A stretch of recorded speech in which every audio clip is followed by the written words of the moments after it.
চাই।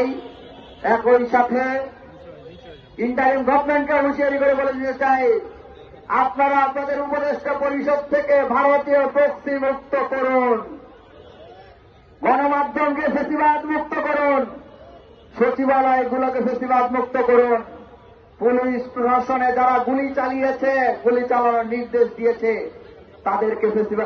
তাদেরকে অপসারণ করে বিচারের মুখোমুখি করুন।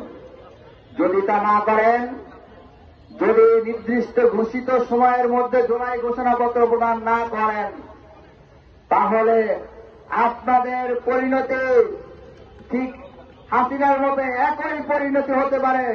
আপনারা তাই সাবধান হয়ে যান।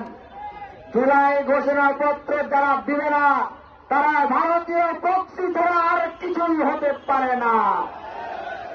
আজকের এই প্রোগ্রামে আমরা বিএনপি, জামাত, ছাত্রদল, শিবির এবং বিভিন্ন রাজনৈতিক সংগঠনগুলোকে আহ্বান জানিয়েছি।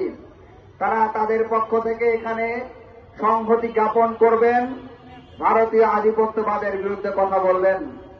আমরা তাদের কথা মনোযোগ সহকারে শুনতে চাই।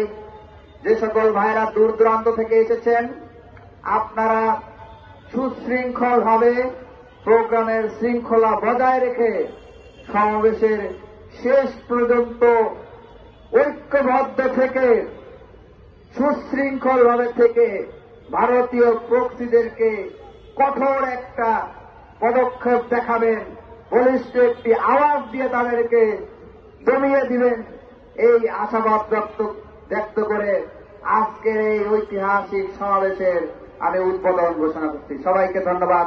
ইনকিলাব জিন্দাবাদ।